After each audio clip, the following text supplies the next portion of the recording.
remember the director saying to me, let's milk it. And it was like, ring their mothers, because I think I milked it for as long as I could until I said, hello, Phil. Here we are. Thanks, Mum. When you was 14, you had a baby, right? You're quite a tasty bird, ain't you? I was raped. Getting jealous, eh? Don't you flatter yourself. I don't know the animal you keep calling your father, Donna, because he raped me. Please, James, let me go. No. Don't struggle, Kathy. We had one scene, and it don't happen anymore. So what else we got? Phil! No! I'm gonna be a grandmother!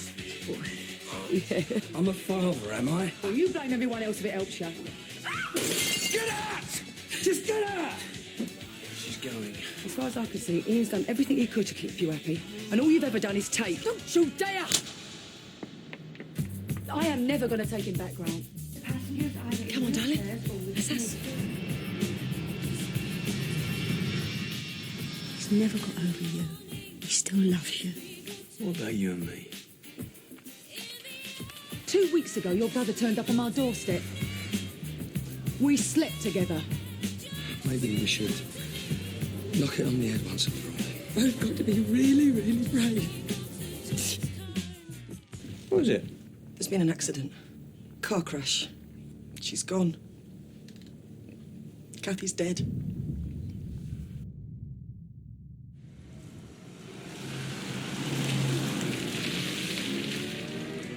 Hello, Phil.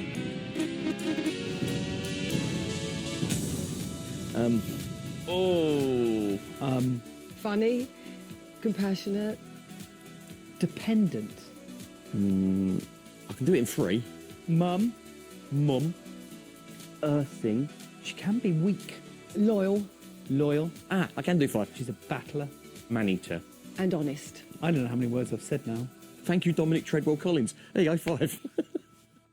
Bringing back Kathy is something that's often been kind of joked about and talked about, and I remember bumping into Jilly at an awards do and having a chat with her about it, and she said, oh, I'd love to come back. And I said, but you're dead, and I said, it kills me that you're dead. But if we could ever find a way to bring you back that was believable. Dominic kind of said to me, right, Alex, go away and think of how Kathy could be alive. And then I started to think about the canoe man. And I wondered whether could Gavin and Kathy together have faked their deaths. And that's how the story came about. And it is a very kind of canoe man-based thing.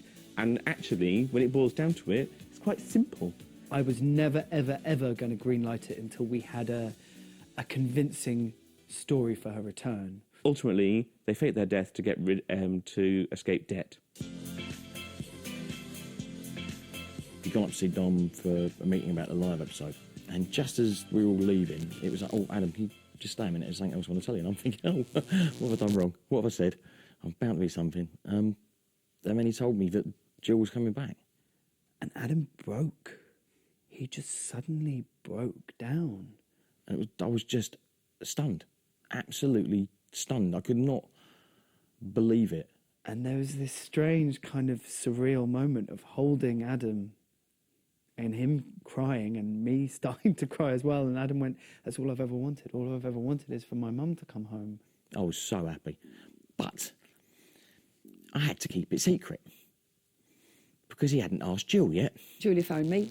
Would you be prepared to come over to visit Dominic at his house? And I said, yeah, that's fine. So we sat there, sat at the table, and I suddenly said, so we made chit-chat. Jilly in her eyes, I know, was thinking, why is he making chit-chat? Why am I here?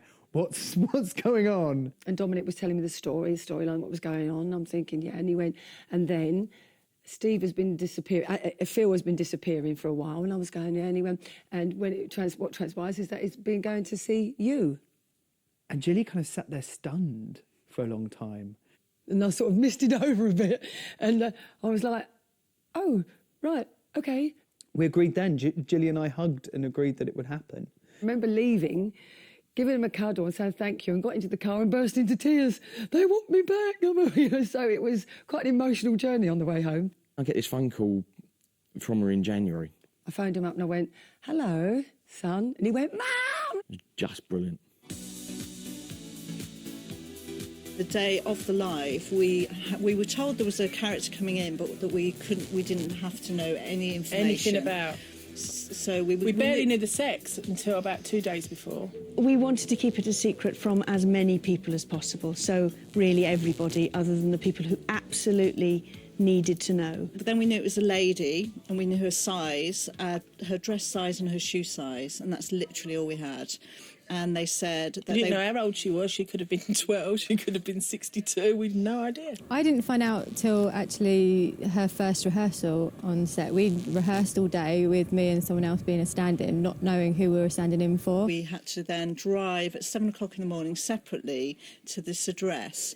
And really that was terrifying. And we couldn't find the place. The address was really difficult to find. Yeah, it wasn't like it was in the middle of nowhere. Yeah, so we were going up and down a road, getting more and more stressed. No contact numbers. And then we pulled up, and then someone ran out the house. This A man came ran out, didn't he? And said, who were we? And we're at the wrong place or something. And he said, it's a man, why have you got all these women's clothes? And I Yeah. did use an expletive at that point. I did actually swear, unlike me then. And then we went into the house, and that was the first time we saw the person. I heard voices coming at me and turned around, and there Gillian Telforth was. It was a bit of a shock, but it was really nice to see her. We screamed, didn't we? Yeah. Especially Claire, because Claire's known her a long time. I screamed and then I swore a bit more. She still looks as gorgeous and glamorous as ever. Oh, she looked great. Yeah, she did. She looks Fortunately, amazing. it's 'cause The we're boots were amazing. a tiny bit big. Yeah, and the coat we would have done slightly differently. Yeah. But it was good, we were happy. It's such fun to have her back. I'm so excited. And we did get a nice lunch at their house. Yes, we did. He cooked very nice stuff. We had a lovely time at Gilly's house. we had a nice time. And we all knew how amazing it was going to be because we had this big reveal and nobody else knew about it. It was only us on the location who knew it was going to be her.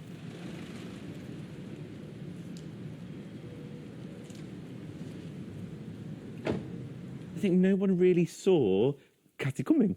So on the night, watching first the rehearsal very quickly of Gilly on set with Steve, and then finally that going out live to the nation was the biggest rush ever. My worst fear was that because not working with Stevie for so long and being Phil, that I was going to go, hello, Steve, like that. And I just thought, don't say it. And I was sitting in that cab, please don't let me say hello, Steve, please, because I just thought it's all going to go awfully wrong.